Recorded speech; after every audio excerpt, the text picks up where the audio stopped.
우리가 잘 아는 잠언 말씀에는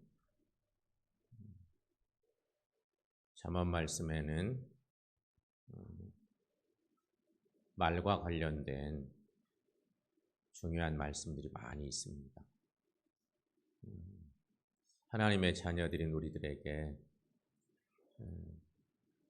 말이 얼마나 중요한지를 교훈하기 위해서 주신 그런 말씀이죠. 잠언 25장 11절 말씀에 보면 우리가 잘 아는 저런 말씀이 있습니다. 한번 읽어볼까요? 경우에 합당한 말은 아로새긴 은장반의 금사관이라. 아멘. 멋진 비유가 있는 그런 말씀이기도 합니다. 이 말은 상황과 때에 맞는 말의 중요성을 말씀하고 있는 그런 말씀입니다. 똑같은 말을 해도 우리가 말 때문에 정말 많이 여러 가지 어려운 일들을 겪기도 하거든요. 똑같은 말을 했는데 어떤 경우는 그 말이 무척 기분 좋은 말이야.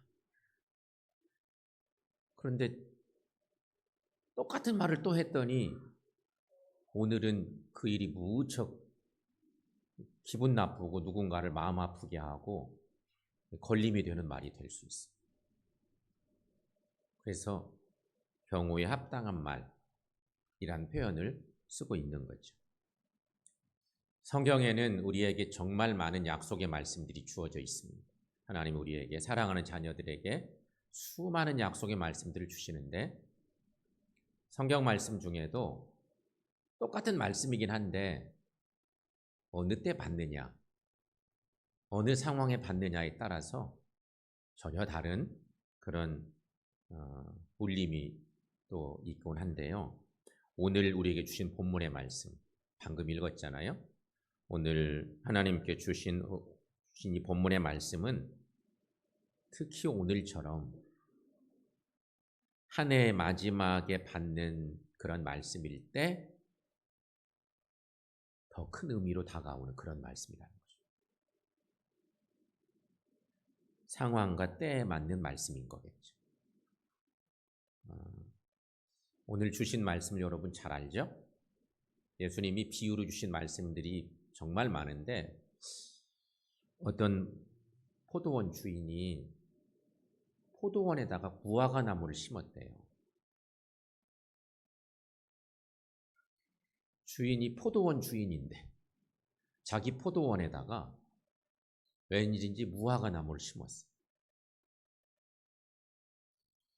근데 이 주인이 무화과 나무를 심을 때는 나무는 관상용 나무가 있고 또 열매를 원해서 심는 유실수 나무가 있잖아요. 정원에 심는 대부분의 나무들은 관상수입니다. 관상목인 거죠. 근데 이 주인이 자기 포도원에다가 무화과 나무를 심으면서 무화과 열매를 먹고 싶었던 거예요. 그렇게 심어놨으니 주인은 무화과 나무를 심은 뒤에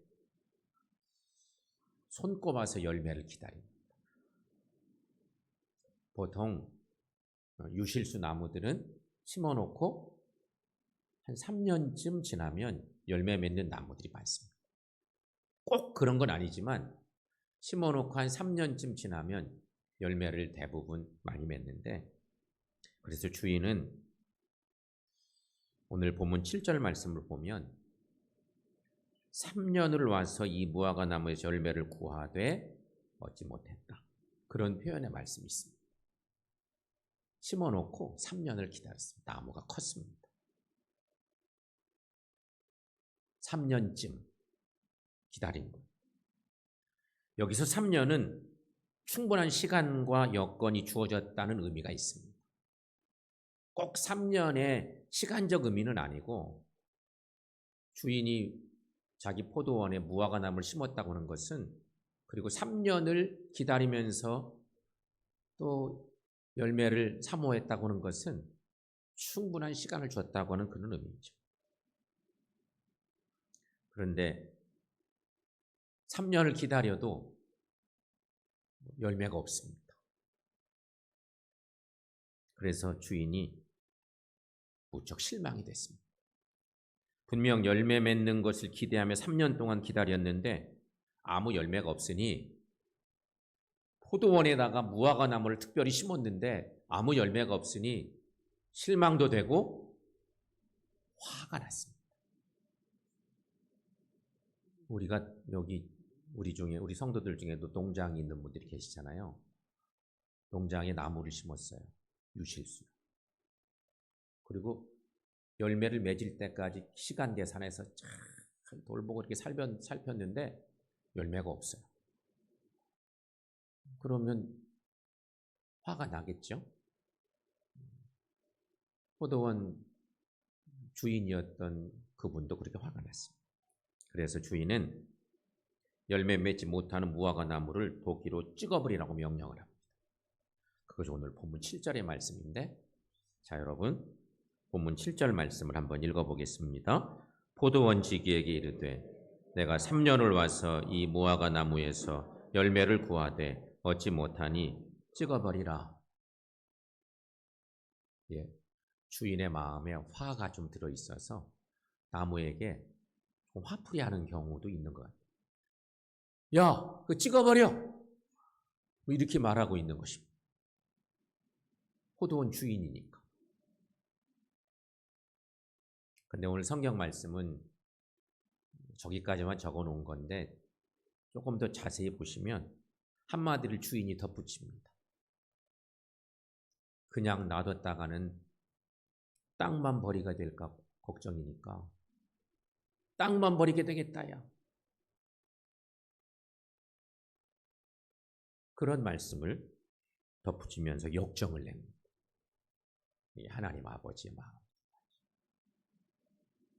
포도원 주인의 마음.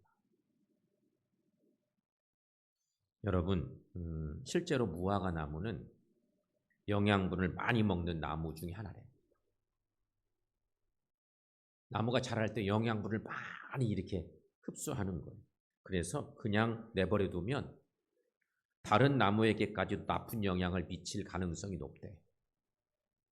영양분만 잔뜩 빨아먹고 옆에 있는 다른 나무들 열매 맺지 못하게 방해할 수 있는 그런 나무 중에 하나인 거예요. 그러므로 이제 열매 맺지 못하는 무화과 나무는 꼼짝없이 도끼에 찍혀 아궁이에 던져질 위기에 처했습니다. 그런데 여러분, 오늘 말씀, 오늘 본문이 예수님의 비유 말씀 중에 짧은 비유로 뭐 몇 번째 가지 않을까 싶을 정도로 스토리가 그렇죠. 오늘 본문의 말씀 보면 후반부 8, 9절 말씀 보면 말하는 자와 듣는 자가 갑자기 바뀌는 현상이 본문 보면 나타나고, 거기 좀 자세히 보시면 전반부에서는 열매 맺지 못하는 무화과 나무를 사이에 두고 주인이 포도원 지기에게 말하는 내용이에요. 전반부는 그렇습니다. 무화과 나무를 두고 포도원 주인이 포도원 지기에게 말하는 거고, 후반부에서는 갑자기 바뀌어요.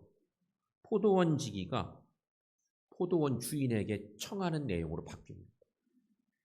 주인이 잔뜩 화가 나서 찍어버려라, 땅만 버리게 생겼다, 이렇게 얘기할 때 포도원 지기가 그 얘기를 듣고 가슴이 철렁했습니다. 그래서 주인에게 청하는 것이죠. 그것이 오늘 8절 9절 말씀인데요. 여러분 거기 한번 읽어보겠습니다. 주인이여 금년에도 그대로 두소서. 내가 두루 파고 거름을 줄이니 이후에 만일 열매가 열면 좋거니와 그렇지 않으면 찍어버리소서.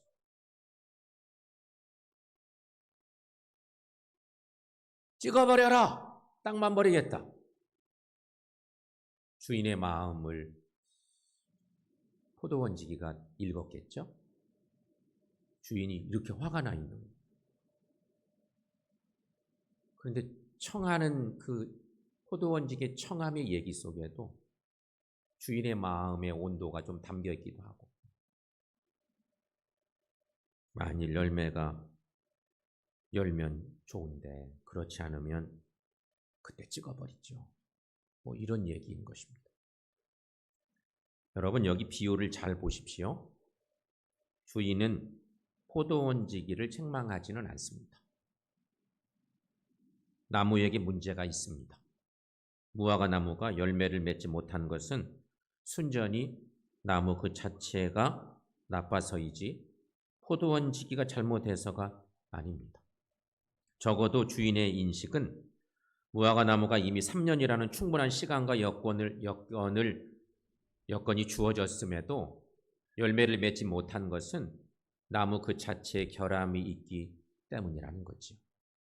그러므로 포도원지기는 주인의 명령대로 그 무화과 나무를 도끼로 찍어버리면 그만입니다. 찍어버려라! 땅만 버리겠다. 예, 알겠습니다.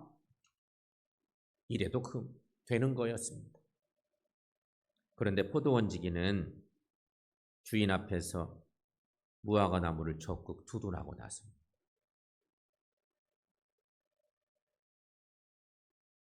포도원지기가 주인의 마음에 예, 그렇게 할게요 할 수도 있는데 괜히 무화과 나무가 걱정이 됐던 모양입니다.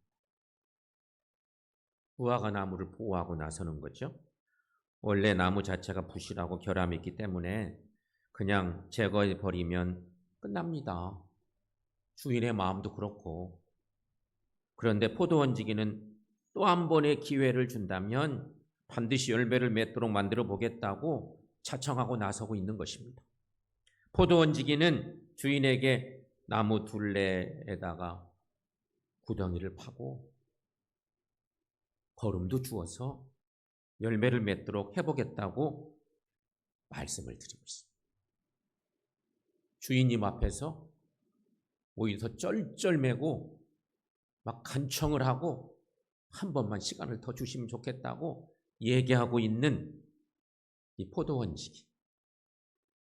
이것은 우리를 향한 주님의 은혜입니다. 주님의 마음. 그런데 여러분, 주인이 포도원지기의 말을 수용했는지는 알 수 없게 비유가 미완성으로 끝납니다. 이 비유가 짤막한 비유인데 결론이 어떻게 났는지를 알 수가 없습니다. 상상에 맡기는 거죠. 그런데 우리가 이 말씀을 읽어볼 때는 저는 문맥으로 볼 때에는 주인은 분명 포도원지기의 말을 수용했을 법합니다. 포도원지기가 하도 원하니까 간청하니까 포도원 주인이 그랬을 법해. 근데 성경은 그런 얘기는 없어요. 여러분, 이 비유의 이해를 위해서 우리가 좀 상상력을 동원해 볼 필요가 있는데 이 비유가 원래 선포될 때 그 시간적인 역사적인 배경을 좀 생각해 볼 필요가 있겠어요.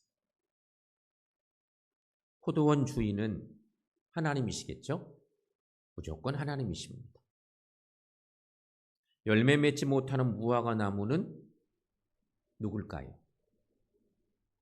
예수님 시대 때인데 열매 맺지 못하는 무화과 나무는 유대인입니다. 포도원지기는 예수님입니다. 이런 역사적 상황으로 볼 때 이런 부분들을 상상해 볼 수 있습니다. 분명 이런 상징의 의미를 담고 있습니다. 그렇다면 또 한 가지 생각해 볼 것은 3년의 시간, 이 시간이 3년이에요. 자기 포도원에다가 무화과 나무를 심었어요. 그리고 기다린 거예요. 충분한 시간. 3년이야. 3년 하면 생각나는 게 뭐 있어요? 예수님의 공생애가 3년이에요. 주님이 이 비유하실 때는 여러 가지 시대적, 시간적, 역사적 상황과 관계가 있을 거예요. 예수님이 3년 동안이나 열심히 하나님 나라에 대해서 전파하고 회개를 촉구했지만 유대인들이 듣지 않았고요. 아무런 회개 열매도 맺지 못했던 거예요. 그래서 도끼로 찍어버리라는 말씀은 하나님의 심판을 의미하는 거죠. 그렇다면 여러분, 정말 중요한 것은 포도원 지기인 예수님의 중보에 있습니다. 예수님의 중보. 이것이 오늘 말씀의 중요한 포인트이기도 한데요. 무화과 나무가 열매를 맺지 못한 것은 포도원지기 자신의 부주의나 태만 때문이 아닙니다. 순전히 나무 자체의 부실함이나 결함에 있습니다. 하지만 포도원지기는 열매 맺지 못하는 그 책임을 자기가 떠맡으면서 한 해만 더 유예해 달라고. 주인님, 아버지, 한 해만 더 기회를 주시면 제가 어떻게 해볼게요. 이런 부탁입니다. 포도원지기는 단지 시간만 연장해달라는 것이 아니고 땅을 파는 수고도 하고 더럽고 냄새나는 거름도 주어서라도 반드시 열매를 맺도록 최선을 다하겠다고 다짐까지 합니다. 포도원지기로 나타난 예수님은 우리의 모든 허물을 대신 지시고 우리의 심판과 멸망을 적극적으로 막아보려고 하시는 사랑과 용서의 하나님이십니다. 따라서 여기 본문의 말씀을 다시 보면 이 말씀은 그렇습니다. 짤막한 비유의 말씀이지만 전반부에서 열매 맺지 못하는 나무는 무조건 도끼로 찍어버리라고 하는 것은 하나님의 공의와 심판을 강조하는 내용이기도 합니다. 그 내용이라면 후반부에서는 포도원 지기이신 예수 그리스도를 통해서 부각된 하나님의 속성 중 하나인 사랑과 용서를 강조하는 그런 내용. 짧은 비유의 말씀 속에 하나님의 공의와 정의의 심판, 하나님의 사랑과 용서의 그러한 내용이 동시에 담겨 있는 그런 말씀. 그러므로 여러분, 이 비유는 사랑과 용서라는 하나님의 속성이 공의와 심판이라는 하나님의 속성보다 더 우월하다고 하는 것을 말씀해 주시고 있는 내용이기도 한 것입니다. 그렇다면 여러분 생각해 보십시다. 우리는 열매를 맺었습니까? 솔직히 우리는 3년이라는 열매 맺기에 충분한 시간과 여건이 주어졌음에도 불구하고 아무런 열매를 맺지 못한 것은 아닙니까? 그럼에도 불구하고 우리는 이렇게 버젓이 살아 있습니다. 찍어버려라. 땅만 버릴까 싶다. 이러한 포도원 주인의 마음이 있었는데 우리는 버젓이 살아 있습니다. 그 이유는 중보자이신 예수님의 사랑과 용서, 한없는 주님의 은혜 때문입니다. 오늘은 2025년 마지막 주일입니다. 그래서 송년주일이라고 합니다. 하나님은 우리가 열매를 맺기를 원하십니다. 그래서 하나님이 새샘교회라는 포도원에 우리를 심어 놓으셨습니다. 하나님의 포도원에 우리를 심어 놓으셨습니다. 우리를 관상용이 아닌 열매 맺는 과실용 나무로 심어 놓으셨습니다. 따라서 하나님께서는 갈라디아서 5장 22, 23절 말씀처럼 성령의 9가지 열매, 사랑과 희락과 화평과 오래 참음과 자비와 양성과 충성과 온유와 절제의 열매를 맺기를 원하십니다. 우리는 어떻습니까? 이제 3년이라는 시간이 흘렀습니다. 3년 우리가 열매 맺기에 충분한 시간과 여건이라고 말했습니다. 그럼에도 우리는 아직 열매를 맺지 못하고 있곤 합니다. 인격적인 열매도, 회개의 열매도, 전도의 열매도 맺지 못했습니다. 그런가 하면 나만 열매를 못 맺은 것이 아니라 다른 사람도 열매 맺지 못하도록 쓸데없이 땅만 차지하고 있지는 않은지.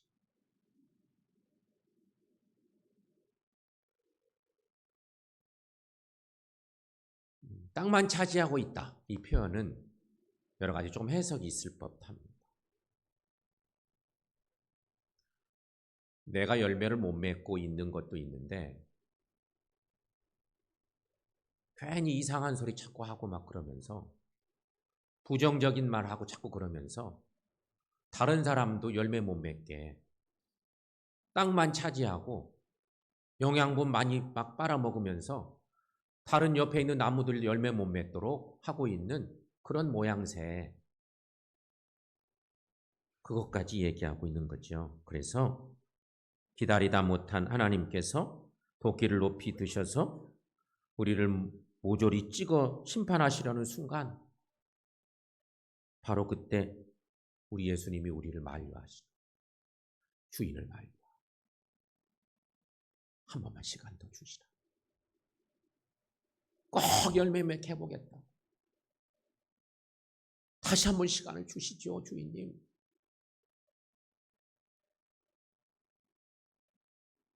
성도 여러분, 우리가 열매를 못 맺는 것은 예수님 때문이 아닙니다. 우리가 못나고 게으르고 믿음의 분량이 적어서 열매를 맺지 못한 것입니다. 그럼에도 예수님의 중보 덕분에 우리는 또 한 번의 기회를 갖게 된 것입니다. 올해에도 열매를 맺지 못하여 꼼짝없이 도끼에 찍혀버릴 수밖에 없는 우리가 내년에 또 한 번의 기회를 얻게 되었다고 하는 것입니다. 그렇다면 여러분, 우리를 위해 온갖 정성과 수고를 아끼지 않으시는 예수님을 생각해서라도 내년에는 꼭 열매를 맺는 우리 모두가 되시기를 바랍니다. 예수님의 중보의 은혜를 기억하고 아름다운 인격의 열매, 회개의 열매, 전도의 열매를 맺는 저 여러분들 모두가 되시기를 축원합니다. 현대 교회를 여러 가지로 진단하는데 현대 교인의 95%가 벤치워머라고 하는 이런 얘기도 있습니다. 대형 교회들 얘기일 것 같기도 합니다. 95%가 벤치워머다. 이 말은 뭐냐면 교회에 사는 일이 예배당에 와서 예배 시간에 의자를 따뜻하게 데피는 일만 하는 일, 그 외에 다른 일을 안 하는 일을 벤치워머라고 얘기합니다. 그 성도님이 1년 사는 동안 하나님께 드리는 일은 예배당의 의자를 따뜻하게 데피는 일만 하는 일이라는 거지. 현대교인들이 이런 우를 범하고 있는 경우가 많다. 그렇습니다, 여러분. 예수 믿은 지 20년, 30년, 50년이 되었다고 하면서 우리가 주님을 위해 했던 일이 뭘까? 의자만 따뜻하게 한 일밖에 없다면 얼마나 부끄러운 일이 되겠습니까? 이렇다면 하나님께서 우리를 도끼로 찍으신다고 해도 할 말이 없습니다. 하지만 여러분, 여기서 참 기쁘고 좋은 소식이 있습니다. 우리 도끼에 찍혀서 그냥 불구덩이에 던져질 수밖에 없는 그런 존재인 것이 우리들이지만, 그래도 할 말이 없는 우리들이지만 참 기쁘고 좋은 소식이 있는데, 우리 예수님은 열매 맺지 못하는 우리를 책망하거나 비난하지 않으시고 우리 예수님 우리를 포도원 주인에게 변호해 주시는 주님이시라는 것입니다. 변호하시는 예수님. 원래 보혜사 성령님도 사실은 보혜사의 의미 속에는 변호사라는 의미도 있어요. 우리 주님이 제자들 놓고 이제 자리를 비우셔야 할 때 제자들이 불안해할까 봐 너희에게 보혜 성령을 보내주실 것이다. 이렇게 약속하시기도 하셨던 주님이신데, 우리 주님은 우리를 변호해 주시는 주님이십니다. 또한 예수님은 못난 우리를 믿어주시고 또 한 번 기회를 달라고 아버지에게 청원하시는 주님이십니다. 아니에요. 아버지 그렇지 않아요. 충분히 능력 있어요. 할 수 있어요. 한 번만 더 기회를 주시면 제가 어떻게 해볼게요. 아버지에게 청원하는 예수. 그래서 예수님은 내년에는 땅 파고 걸음 주어서 반드시 뭐뭐 목사가, 뭐뭐 장로가, 뭐뭐 권사가, 뭐뭐 안수 집사가, 뭐뭐 집사가 열매 맺게 꼭 하겠다고 그런 꿈을 꾸고 계시는 예수님이시라는 거죠. 아버지, 시간 주세요. 제가 모두 다 열매 맺게 해볼게요. 그런 꿈을 꾸고 계신, 좋은 꿈을 꾸시는 예수님이십니다. 성도 여러분, 못난 우리를 믿어주시고 변호해 주시고 귀엽고 또 한 번의 기회를 허락해 주시는 우리 예수님이 너무도 귀하고 고마우신 주님이십니다. 올해도 열매를 못 맺었다 하더라도 내년에 다시 기회를 주신 하나님의 은혜를 기억하고 그 은혜에 감사하면서 꼭 열매 맺겠다고, 그래서 주인님을 기쁘시게 하겠다고 결단하고 다시금 새해를 맞이해내는 저 여러분들 모두가 되시기를 축원합니다. 기도하겠습니다.